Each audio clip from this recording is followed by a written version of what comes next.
هیر مو نسی چې ویډیو لایک کړئ او له ملګرو سره یې شریکه کړئ. تر بلې خپرونې جرمني ژبې په ګرامر کې یو له ستونزمنو برخو دا ده چې ټول نومونه جنسیت لري، یعنی د انسانانو، حیوانات، نباتات، شیان لکه میز، چوکۍ، قلم، موبایل او داسې نور یا نارینه یا ښځینه او یا خنثی.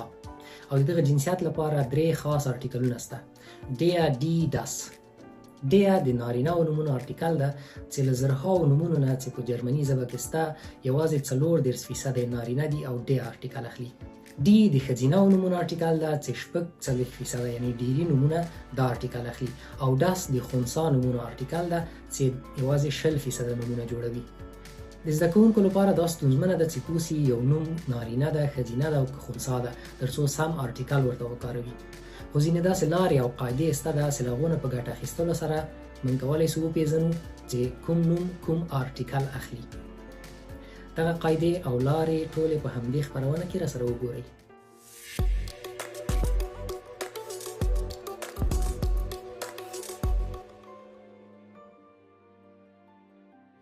بسم الله الرحمن الرحیم. بیرته په خیر راغلی. دا قاعدې په لاندې ډول دي. لومړی د انسانانو نومونه یا د خلکو نومونه. د دې لپاره قاعده دا ده چې ټول هغه خلک چې نارینه دي لکه سړی، هلک، پلار، زوی، همدارنګه ماما، کاکا، معلم، انجینیر، ډاکټر، دا ټول د der ارټیکل اخلي. لکه der Mann، der Sohn، der Bruder، der Arzt، der Lehrer. او هغه نومونه یا خلک چې ښځینه دي لکه مور، ښځه، خور، همدارنګه معلمه، انجینیره، ډاکټره، دغه ټول نومونه د دی ارټیکل اخلي. لکه die Frau، die Tochter، die Schwester، die Ärztin، die Lehrerin. دلته یوه استثنا شته چې جینۍ ته das Mädchen وایي. Mädchen ته د das ارټیکل راځي یا خنثی ارټیکل. داسې ولې das ورته راځي دا د das ارټیکلو په برخه کې د ویډیو په آخره کې حتما وګورئ. جالبه او ضرور معلومات دي. د انسانانو یا د خلکو نومونو نه پرته نور شیان نومونه بیا جدا قاعدې لري. اول د der یا د نارینه نومونو قاعدې وایو، بیا د die او بیا د das. لومړی د der. فصلونه، میاشتې، د هفتې ورځې او د ورځې مهالونه دا ټول نارینه دي، د der ارټیکل اخلي.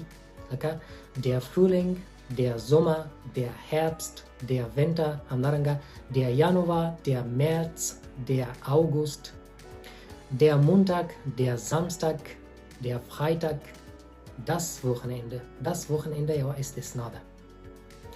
Der Morgen، der Nachmittag، der Abend، die Nacht. Die Nacht بیا یوه استثنا ده. اربعه حدود، شمال، جنوب، شرق، غرب هم نارینه دي، der ارټیکل اخلي. Der Norden، der Süden، der Osten، der Westen. هوا، der Regen، der Schnee، der Wind، دا ټول نارینه نومونه دي مګر die Wolke. die Wolke یوه استثنا ده. Automarken یا د موټرو برندونه دا هم نارینه ارټیکل اخلي. der Audi، der BMW، der Mercedes او داسې نور. Währungen، اسعار یا پیسې هم نارینه ارټیکل اخلي. لکه der Afghani، der Dollar، der Euro. خو دوه استثناوې پکې شته. پاوند ته وایي das Pfund او روپۍ ته وایي die Rupie. بله برخه ده endungen. هغه کلمې چې په دغه لاندو تورو باندې ختمې شوي دغه کلمې هم د der یا نارینه ارټیکل اخلي. هغه کلمې چې په and او end باندې ختمې شوي دي لکه der Elefant، der Demonstrant، der Präsident او همداسې نور. په دې کې دوه دانې استثناوې شته. یو ده das Croissant، بل ده das Restaurant.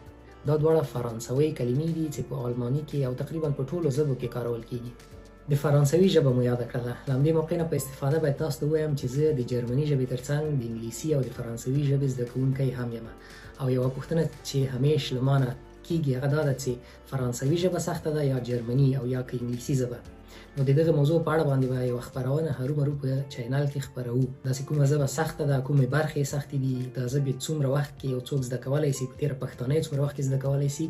نو چینل هرومرو سبسکرایب کړئ ترڅو داسې خپرونې له لاسه ورنه کړئ. مننه. بیرته ورګرځو خپل درس ته. اور، هغه کلمې چې په اور باندې ختمې دي هم der ارټیکل اخلي. لکه der Motor، der Direktor. هغه کلمې چې په ich باندې ختمېږي لکه der Honig، der König، der Teppich، همداسې نور. هغه کلمې چې په انګ باندې ختمیږي لکه der Ring, der Camping, der Zwilling او داسې نور. هغه کلمې چې په اس باندې ختمیږي der Kapitalist, der Sozialist, der Optimist او همداسې نور.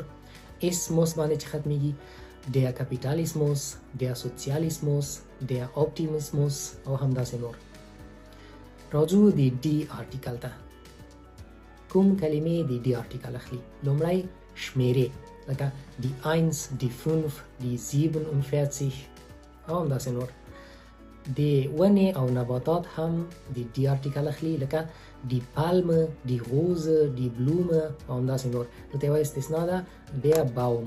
ونې ته der Baum وایي. Obstsorten یا د میوې انواوې هم ډي آرټیکل اخلي لکه die Banane, die Kiwi, die Traube او همداسې نور.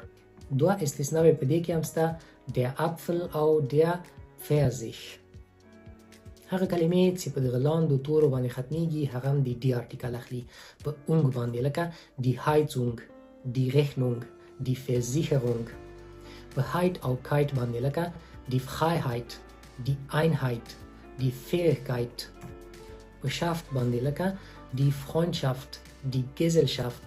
په Ion باندې لکه die Station, die Position, die Region.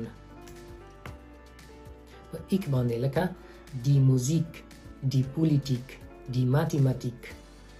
په Tät باندې لکه die Universität, die Qualität. په Uhr باندې لکه die Natur, die Kultur, die Temperatur. په Ans او Ens باندې لکه die Distanz, die Existenz, die Differenz. په Age او Ade باندې لکه die Garage, die Etage, die Marmelade.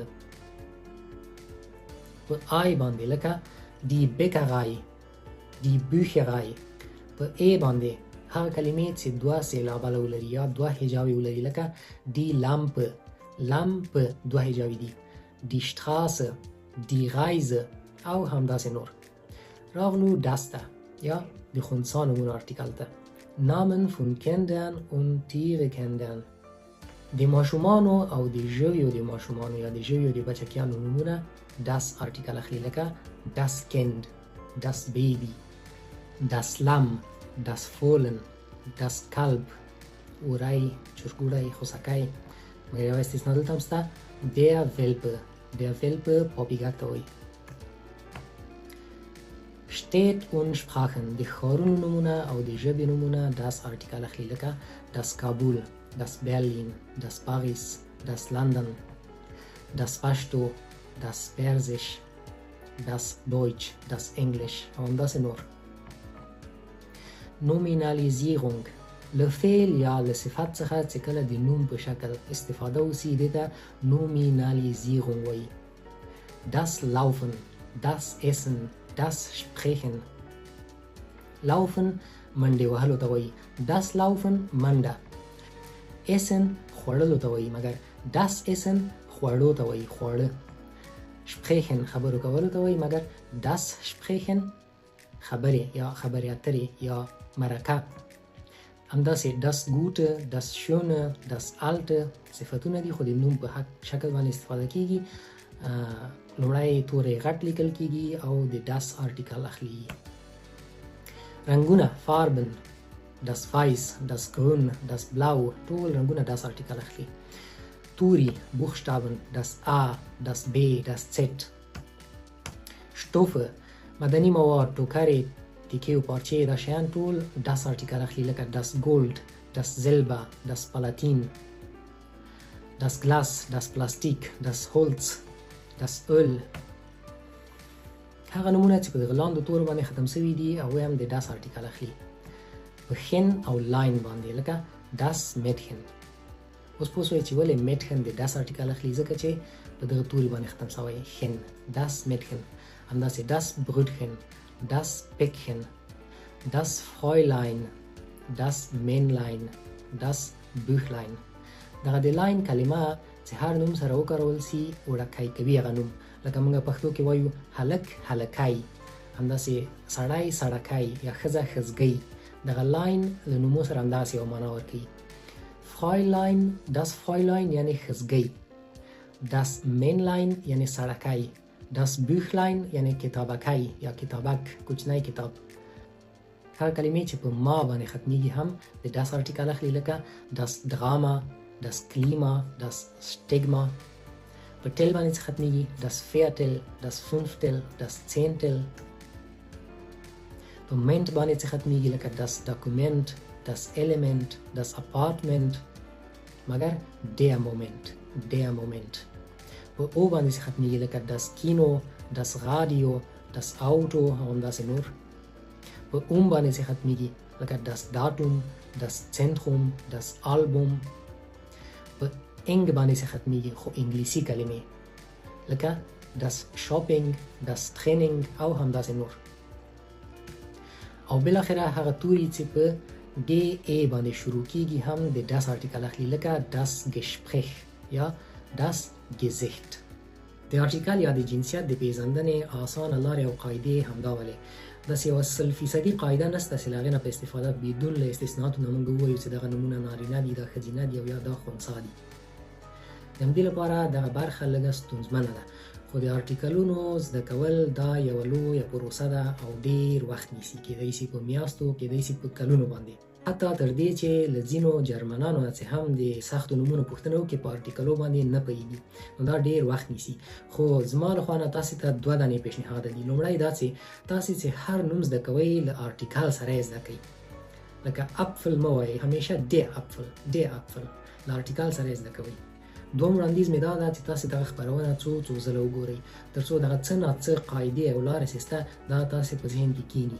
لکه نن مو وکتله، سبا یې بیا وګورئ، یوه هفته بعد یې بیا وګورئ، کله مو چې A1 واخیسته بیا یې وګورئ، د A2 اخر کې بیا وګورئ، د B1 سرټیفیکیټ مو چې واخیست بیا یې وګورئ. کرا کرا تاسې ته دغه قاعدې اسانه کېږي او دغه ارټیکلونه بالاخره زده کوئ. هیر مو نسي چې ویډیو لایک کړئ او له ملګرو سره یې شریکه کړئ. تر بلې خپرونې د الله په امان.